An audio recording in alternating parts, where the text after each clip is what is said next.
podcast which brings you language learning with your latte. It's maybe worth saying that in fact we can't offer you free lattes. Well, not yet, at least until we sign the Megabucks sponsorship deal with Starbucks. Or any other coffee shop who's interested. And while we're on the topic of listener feedback, we've had a few more comments recently about our apparently unintelligible Scottish accents. So, if you really want to hear what a very strong Scottish accent sounds like, then we can always oblige. Aye, because when we do Coffee Break Spanish, we put on a dead posh accent and talk more slowly and stuff. I know, but when we're talking normally and no recording, then we talk an awful lot quicker. Because in Scottish English, there are loads of words that we use that aren't the same as what you use in proper English. I often say we in the podcast because we never really say small in Scotland. And we also say I a lot instead of yes. Maybe you'll not notice much of a difference between how we're talking just now and how we normally talk in Coffee Break Spanish, but there you go. That's just giving you a wee taste of a real Scottish accent.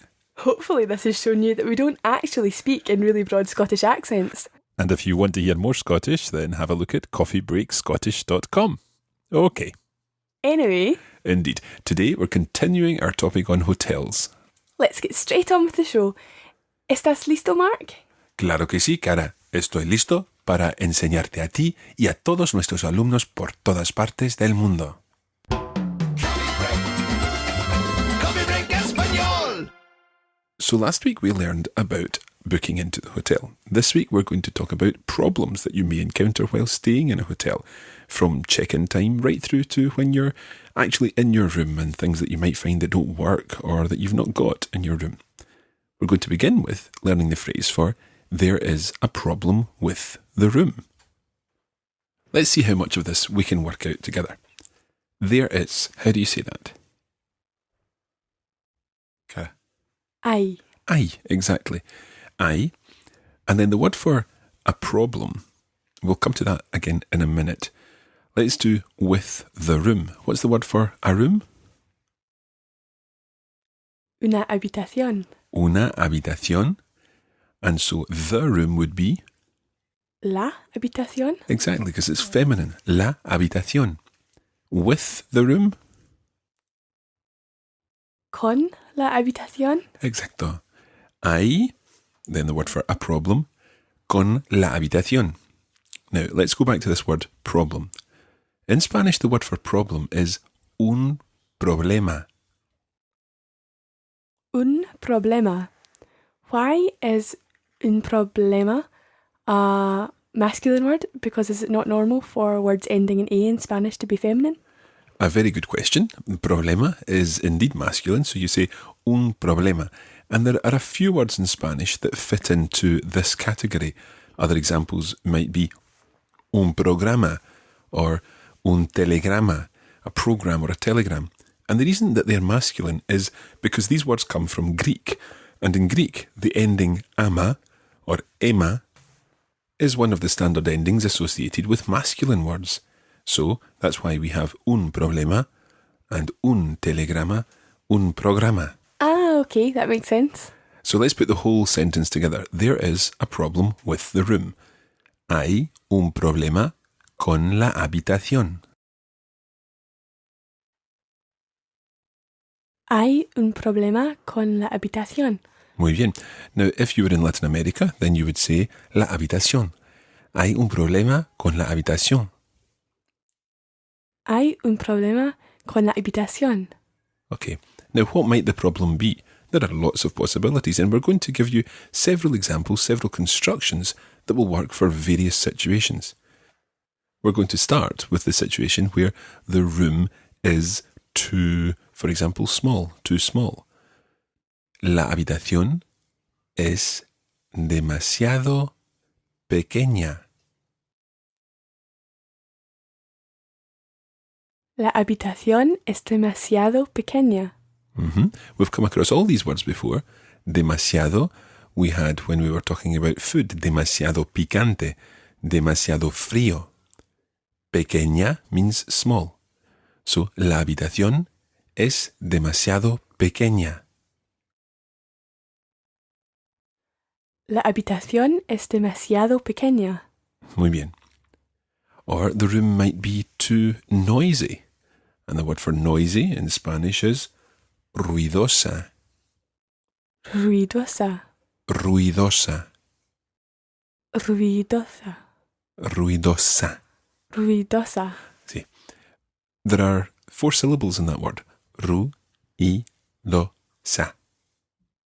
Ruidosa. Ruidosa. Ruidosa. Muy bien. It means noisy. La habitación es demasiado ruidosa. La habitación es demasiado ruidosa. Muy bien. Another possibility is that your room may be too expensive. Es demasiado cara. Es demasiado cara. Cara. Cara means expensive. Do you have expensive tastes, Cara? Of course. So, la habitación es demasiado cara. La habitación es demasiado cara. Muy bien. Now, we've been using es in each of those situations because in each case, the adjective that we're using is a permanent characteristic of that room. So the room is too small. It's not going to get larger all of a sudden. It's too noisy. Okay, the people upstairs may calm down, but generally it will be too noisy a room for you. However, there are other situations where you would use está. For example, if you were saying that the room is dirty. La habitación está sucia. La habitación está sucia. Está sucia. Now, sucia in Latin America would be sucia. Sucia. Okay, so la habitación está sucia. La habitación está sucia. Muy bien.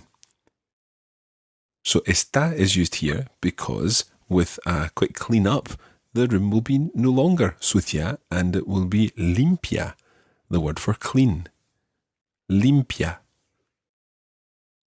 Limpia. Obviously, you wouldn't be complaining that your room está limpia. That would be the perfect situation. Let's go on and think about a few other situations. It may be too hot or too cold in the room. Now, in Spanish, you would use the same phrase as you would use for the weather in this situation. So, you would say, hace demasiado frío en la habitación. So, literally, it does too much cold in the room. Hace demasiado frío en la habitación. Hace demasiado frío en la habitación. Mm-hmm. En la habitación hace demasiado frío. Or, hace demasiado frío en la habitación. Hace demasiado frío en la habitación. And can you remember how you would say it is warm? It's hot? Cara? Hace calor. Hace calor. So how would you say it's too hot? Hace demasiado calor en la habitación. Exacto. Hace demasiado calor en la habitación. Hace demasiado calor en la habitación. Perfecto. So far we've learned to talk about the fact that the room is too small, too noisy, too dirty and so on. We've also learned about the temperature of the room. En la habitación hace demasiado frío or hace demasiado calor. Sometimes there may be things that don't work in the room. And in Spanish, the word that you use for this is similar to the English word function. Funciona means function. Funciona. Funciona. So to say it doesn't function, you would say no funciona. No funciona. No funciona. No funciona. So, for example, you may have a shower that doesn't work. The shower doesn't function. La ducha no funciona. La ducha no funciona. La ducha no funciona. La ducha no funciona. Okay. Or you could have a television that doesn't work. La televisión no funciona. La televisión no funciona. La televisión no funciona. La televisión no funciona. I should already have said that in Latin America you would say funciona. Funciona. So it would be la televisión no funciona. La televisión no funciona. Okay, and this is particularly important in this last one. El aire acondicionado. El aire acondicionado. That's air conditioning. El aire acondicionado no funciona. El aire acondicionado no funciona. Yeah, let's take that word for conditioned. It literally means the air conditioned. So the aire, el aire acondicionado. Acondicionado. Acondicionado. Acondicionado. Muy bien. So, el aire acondicionado no funciona. El aire acondicionado no funciona. Or in Latin America, el aire acondicionado no funciona. El aire acondicionado no funciona. Funciona. Funciona, yeah. Obviously, you're going to be learning either the Spanish version or the Latin American version, and the real main difference is always with the C sounds, whether it's a TH sound that's used in most parts of Spain or a S sound that's used in many other parts of the Spanish-speaking world, particularly in lots of Latin American countries. So, we have descriptions of the room, whether it's too small, too noisy, and so on. We've got the temperature in the room, hace demasiado frío, hace demasiado calor, and then things that don't work, la televisión, la ducha. There's also the situation where you're unable to do something. For example, you're unable to open the window, put on the light, and so on. So to say, I cannot do something, you say, no puedo. No puedo. No puedo. No puedo. And no puedo is always followed by an infinitive. So to open is abrir. Abrir. No puedo abrir la ventana. No puedo abrir la ventana. Sí, no puedo abrir la ventana. No puedo abrir la ventana. So once more, no puedo comes from the verb poder, to be able to. So no puedo means I am not able to or I cannot, and it's followed by an infinitive, in this case, abrir, meaning to open. So the whole phrase together, no puedo abrir la ventana, means I cannot open the window. Let's move on and look at the word encender. Encender. Now, encender means to switch on.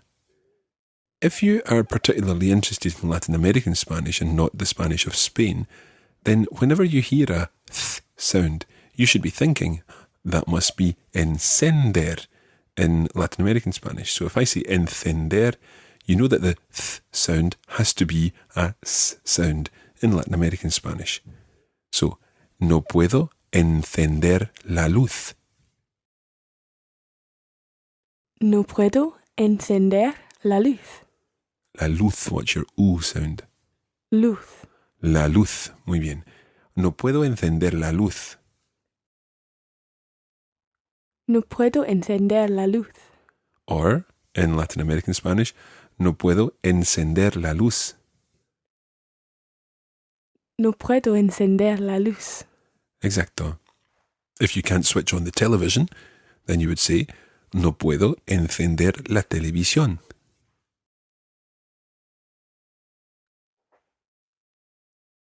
No puedo encender la televisión.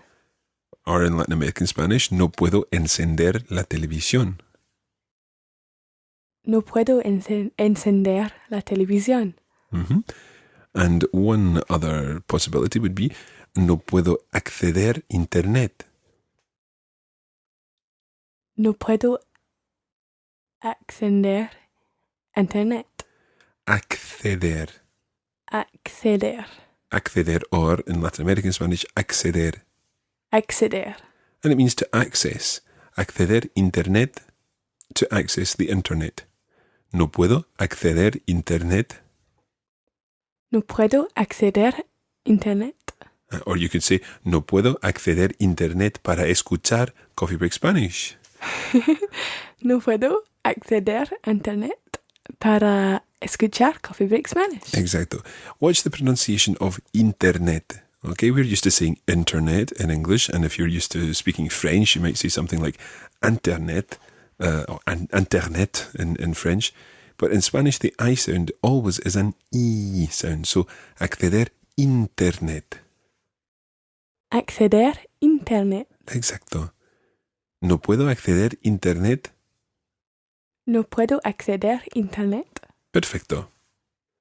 So if no puedo means I cannot, then puedo means I can.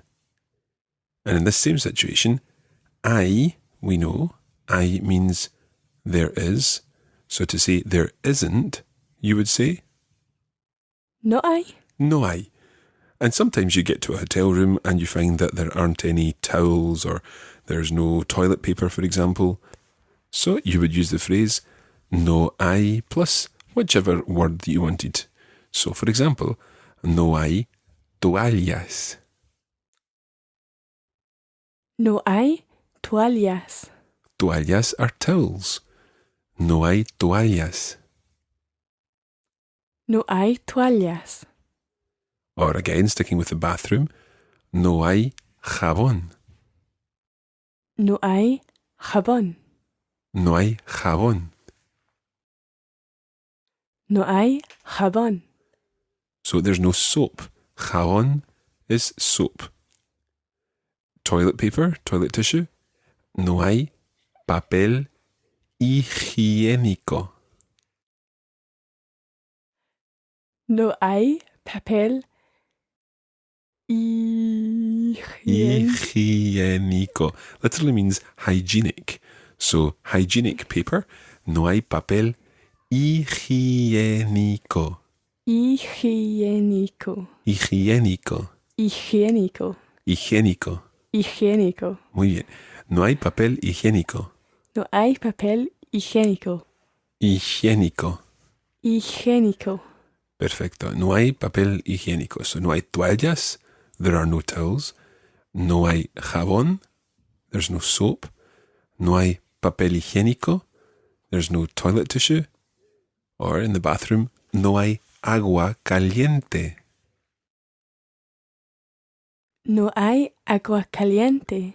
There's no hot water. I'm sure you worked that one out. No hay agua caliente. No hay agua caliente. The one final situation that we're going to cover today is perhaps not a nice situation to encounter in a hotel, but it's something equally that we have to learn so that we can deal with it. And it's a situation where your room smells. And the verb to smell is oler, but the word that we're going to be used that's linked to that is huele. Huele. Now, I don't know if everyone knows what Wellington boots are.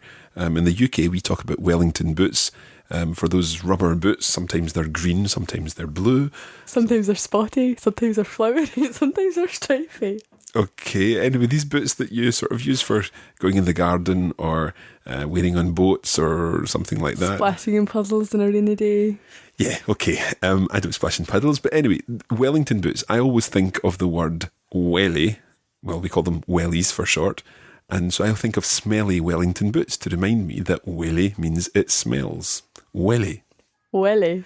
Huele. So you could say, la habitación huele.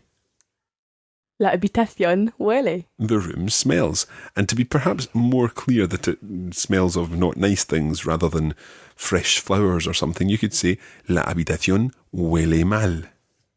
La habitación huele mal. Or, el baño huele mal. El baño huele mal. Or, cara huele mal. Or Mark huele mal. You can say it about people, but it's not quite so nice. So, huele mal means it smells bad. Huele mal. Willy mal. I think we should possibly stop there this week before things get even more silly. Coffee break español. Bueno, ¿qué tal hoy? Hopefully that has helped you to get to grips with the kind of language you need to check into hotels and also deal with any problems or questions you may need to ask at reception or indeed mention that certain people smell. Next week, we're going to be continuing to deal with accommodation, but we're going to be moving on to campsites. We'll find out about tents, caravans and shower blocks, Which smell? but also about how to ask what facilities a campsite has. Now, if you've had any interesting experiences yourself with accommodation, hopefully not smelly accommodation, do let us know. You can post your comments on the blog at coffeebreakspanish.com. And let us know what you've thought of this programme or indeed any of the other programmes by posting a comment on our blog. We always like reading reviews on iTunes and Podcast Alley, and if you're a pickle user, then make sure you have us as one of your favourites. We'll be back again next week with another edition of Coffee Break Spanish at the campsite. Until then, adiós y muchas gracias. Gracias a todos, como siempre, y hasta pronto.